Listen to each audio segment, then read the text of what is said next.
हाल होगा उनका। नारद ने बोला, चिल्लाए नारद जी, लोग आए, निकाल लिया। नारद जी ने कहा तो मैं जरूर जाके देखूंगा, उनके हाल देखेंगे, क्या हाल है मेरे भगवान का। हमारी सपने में हुई है हालत है, इनकी तो लंबी लाइन लगी है, क्या हाल, बेचारे परेशान हो गए। किसी की डिमांड कोई होगी, किसी की डिमांड कोई होगी, कोई फीस मांग रहा हो, कोई पैसे मांग रहा हो, कोई कुछ मांग रहा होगा। जरूर देखूंगा जाके कैसे हैं। छड़े छल्ले थे, खूब आराम से वृंदावन में मस्ती मारते थे। अब लंबी लाइन लगे, जाके देखता हूं कैसे हैं भगवान। आगे नारद जी बड़े, वृंदावन बिहारी लाल की। कोई पंडित जी कथा सुना रहे थे, ये भी कथा मैंने किसी के मुख से सुनी। नारद जी जा रहे थे, उसकी दो पत्नियां थी, एक का फ्लैट ऊपर एक का नीचे, बनती थी नहीं दोनों की आपस में, देवियों की। उसने कहा, देख तो ऊपर वाले में रहे, मैं नीचे वाले में, और मैं दोनों में मिलकर जुल के रहूंगा, कभी यहां कभी वहां। नारद जी ने देखा, एक आदमी था, उसकी एक देवी इधर खींच रही बाजू, एक ऊपर खींच रही, बीच में बेचारे जीना में लटके पड़े। वो आदमी एक ऊपर खींच रही, एक नीचे खींच रही। नारद जी जा रहे, चिल्ला के बोला, महात्मा जी बचाओ बचाओ बचाओ। बोले क्या बात हुई है? बोले बात क्या हुई महाराज, दो शादी हुई, ऊपर वाली खींच रही है कि तू ऊपर आ, और नीचे वाली खींच रही है कि तू नीचे आ, मैं कहां जाऊं, बीच में फंसा हूं। अच्छा, दो तूने क्यों की? एक ही करता, एक का विधान है। महाराज जो हो गया हो गया, मैं क्या बताऊं। नारद शिक्षा दिए, आगे बढ़े, वृंदावन बिहारी लाल की। अब तो मैं जरूर जाऊंगा, उनकी तो 16,001 हैं, जो दो में ये हाल है तो 16,000 में क्या हाल होगा। गए, सुनो क्या बढ़िया बात। भगवान जब द्वारिका में पहुंचे, द्वारिका में पहुंचते ही विवेचन आ रहा है, बड़ा सुंदर। भगवान को क्या देखा जाकर के, रुक्मिणी के भवन में सबसे पहले गए। रुक्मिणी के भवन में जब भगवान गए तो भगवान विधिवत ग्रस्त का पालन कर रहे। ध्यान देना, भगवान का ग्रस्त कोई सामान्य ग्रस्त नहीं है। भगवान सुबह 4 बजे नहा धो लेते हैं, पूरे परिवार को शिक्षा देते हैं, ज्ञान देते हैं, सुबह उठ करके हवन यज्ञ करते हैं। पूरा ध्यान है कि गृहस्थी से कोई भूल होती है, चूक होती है, उस चूक की निवृत्ति के लिए हमें सत्कर्म करना है, हमें पुण्य करना है। शास्त्रों में लिखा है कि गृहस्थी से चूक होती है, भूल होती है, तो रोज 5 यज्ञ करे। बोले कुंडिनी पेशणी चुल्ही, कुंडिनी पेशणी चुल्ही, उदकुम्मी चमार्जनी, और पंच सुना गृहस्थस्य पंच यज्ञेन प्रणश्यति। कुंडिनी पेचणी चुल्ही, कुंडिनी पेशणी चुल्ही उदकुंबी, 5 हो गई ना। गैस से भूल होती है। कुंडनी बोलते हैं जिसमें धान को डाल के कूटते हैं, कुंडनी। पेशणी माने जिसमें अनाज डाल के पीसते हैं, चक्की, कुंडनी। अब जब तुम धान डाल के कूटोगे तो कोई चींटी होगी, मर जाएगी। गेहूं को पीसेंगे तो चींटी मर जाएंगी, जीव जंतु घुन वगैरह मर जाएगा। चूल्ही लकड़ी को जलाएंगे तो भी कीड़े मरेंगे। कुंडनी पेशणी चुल्ली उदकुंबी, घड़े से जल लेंगे, कोई चींटी आई, हमने तो घड़ा यूं झुकाया, इतने में चींटी आ गई नीचे, जब घड़ा छोड़ेंगे तो चींटी मरेगी। पाप हुआ। कुंडनी से, पेशणी से, चुल्ली से, चूल्ही से, उदकुंबी से माने घड़े से, और मार्जनी सुबह झाड़ू लगाते हैं, शाम को झाड़ू, जब भी घर में झाड़ू लगाते हैं, कीड़े जीव जंतु हत्या होती है। गृहस्थ कितना प्रयास करे, कोई कितना प्रयास करे, पर 5 पाप तो होने ही है। अब इन 5 पापों से कैसे बच सकते हो, कैसे बचोगे? तो बोले पंच यज्ञेन प्रणश्यति, 5 यज्ञों का विधान आया है। बहुत सुंदर। सच्चिदानंद भगवान की 5 यज्ञ का, देव यज्ञ, ऋषि यज्ञ, देव यज्ञ, मातृपितृ, ये सब यज्ञों को करिए। 5 यज्ञ प्रसिद्धि, 5 यज्ञ करो। जब 5 यज्ञ करोगे तो 5 पापों से बच जाओगे। भगवान श्याम सुंदर प्रातः काल यज्ञ करते हैं। अग्नये स्वाहा, सोमाये स्वाहा, इंद्राय स्वाहा। नारद जी गए यज्ञ कर रहे थे। क्या बात है, भगवान यहाँ यज्ञ कर रहे हैं पूरे परिवार को लेकर के।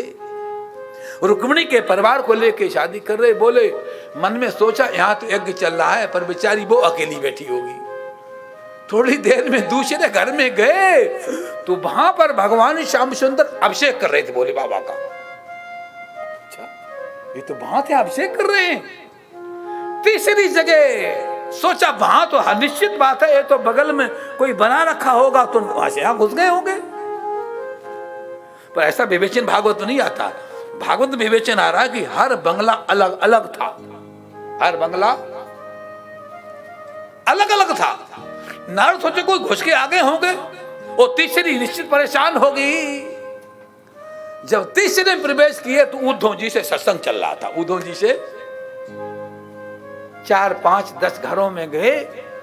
भगवान ने कहा नारद तूने मुझे तंग कर दिया, आज परेशान कर दिया। नारद जी भी देवी से बोले, बच्चों से बोले थोड़ी अकेले में कुछ बात करनी है, आप उस कमरे में जाओ। भगवान ने कुंडी लगाई और नारद जी का कान पकड़ा। सामने कुछ नहीं बोला। मैं तेरा भगवान, तू मेरा सेवक, ऐसे तंग करेगा मेरे को?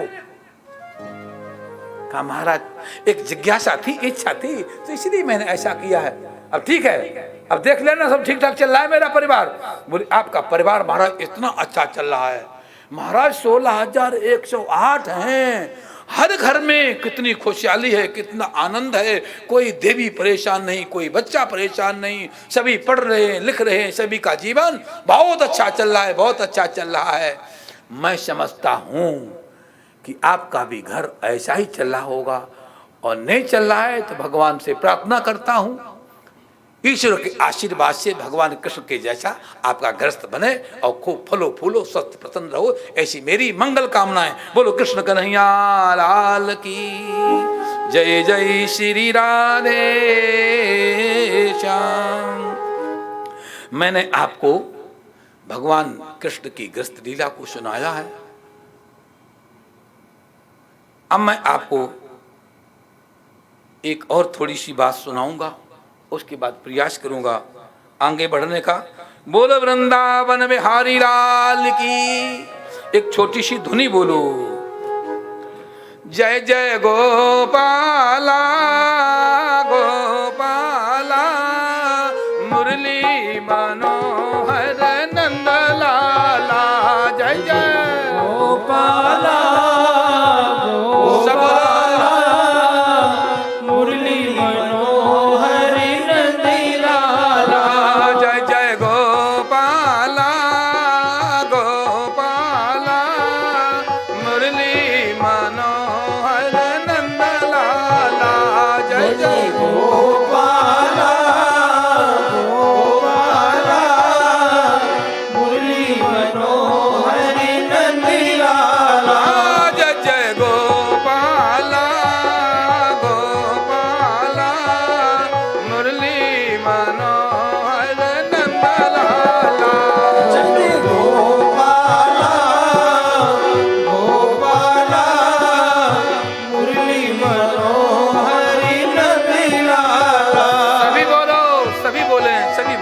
से बोले। यहाँ कह रहे हैं कि जो नहीं बोलेगा, अरे जेड़ा ना बोले।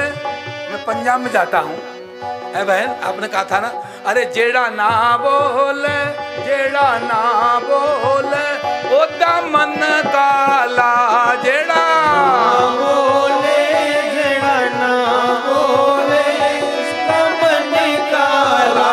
जेड़ा जेड़ा ना बोले, जेड़ा ना बोले ओदा मन काला। जेड़ा बोले, जेड़ा ना बोले ओदा मन काला। असी बोलांगे सदानंद लाला, असी बोलेंगे, असी बोलेंगे सदानंद लाला, असी बोलांगे, असी बोलांगे सदानंद लाला, असी बोलेंगे, असी बोलेंगे सदानंद लाला। जय जय गोपाला गोपाला मुरली मनोहर नंद लाला, जय जय गोपाला गोपाला मुरली मनोहर नंद लाला, मुरली मनोहर नंद लाला, मुरली मनोहर नंद लाला। बोलो गोपाला गोपाला मुरली मनोहर नंद लाला, गोपाला गोपाला मुरली मनोहर नंद लाला, मुरली मनोहर नंद लाला, मेरो मुरली मनोहर नंद लाला। बोलो गोपाला गोपाला मुरली मनोहर नंद लाला, गोपाला गोपाला मुरली मनोहर नंद लाला, मेरी मुरली मनोहर नंद लाला, मुरली मनोहर नंद लाला, मेरी मुरली मनोहर नंद लाला, मेरा मुरली मनोहर नंद लाला। बोलो कृष्ण कन्हैया लाल की जय, जय श्री राधे श्याम। तस्मात् कृष्णाय महते, तस्मात् कृष्णाय महते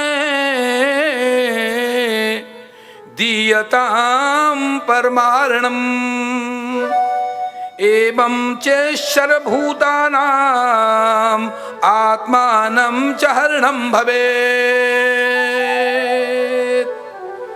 सुखदेव जी महाराज विवेचन करते हैं, सो राजन परीक्षित, इस प्रकार से भगवान की दिव्य लीलाएं चल रही हैं। आज बहुत पावन लीला भगवान की सुखदेव जी महाराज ने प्रस्तुत की है।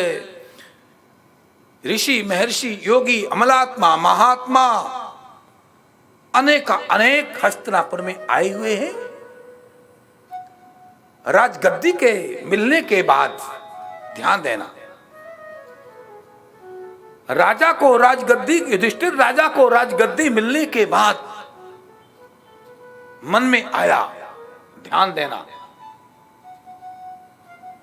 जब आपको कोई उपलब्धि हो, कोई प्राप्ति हो, तो सत्कर्म जरूर कराओ, शुभ कर्म जरूर कराओ।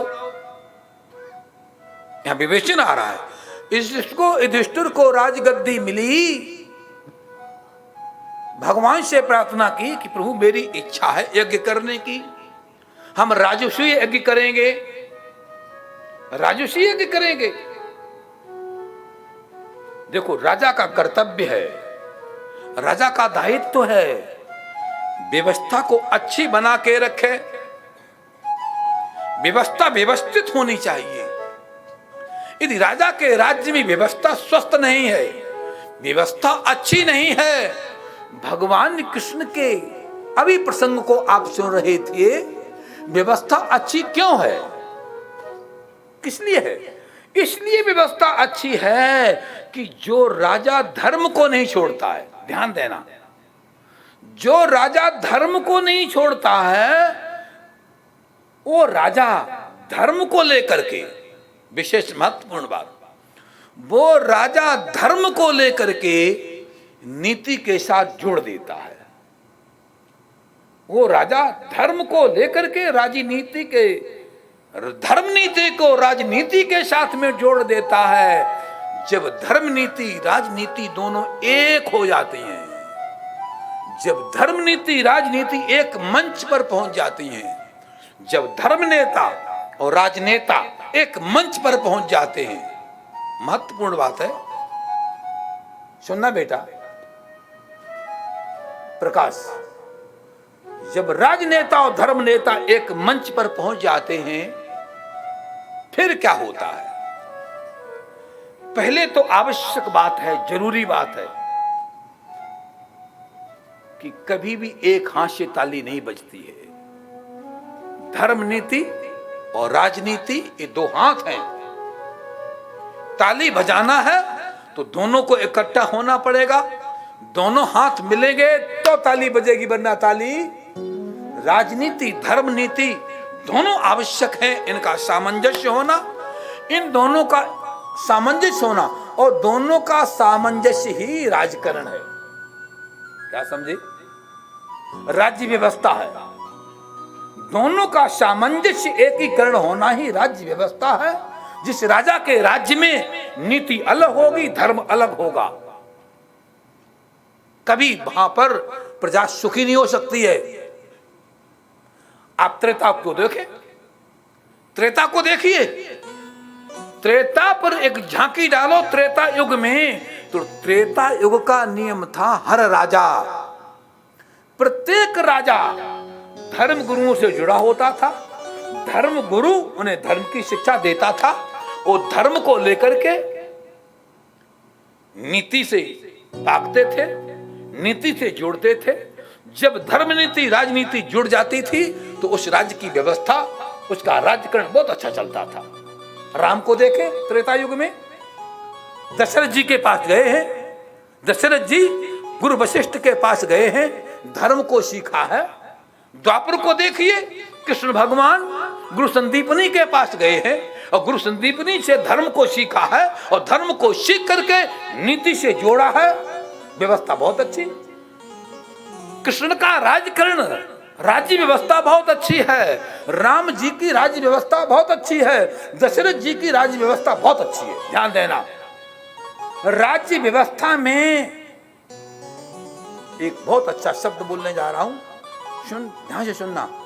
राज्य व्यवस्था का लचीलापन, ढीलापन, अरे भाई जो व्यवस्था होती है वो कड़काई से होती है। राजा ढीला हो जाएगा, अनुशासन नहीं होगा। जो राजा अनुशासन प्रिय नहीं, व्यवस्था नहीं कर सकता है, व्यवस्था नहीं कर सकता है। व्यवस्था करने के लिए अनुशासन बहुत जरूरी है, और अनुशासन बहुत कुछ करने पड़ता है। आप रामायण के पन्नों को पलटिए तो आपको मिलेगा कि राम जी ने इस व्यवस्था को बहुत अच्छा निभाया।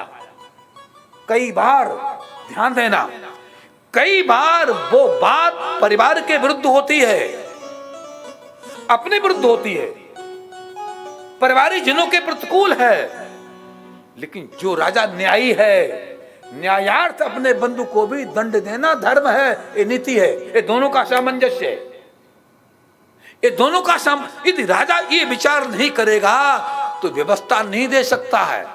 वर्तमान परिवेश में क्या हो रहा है?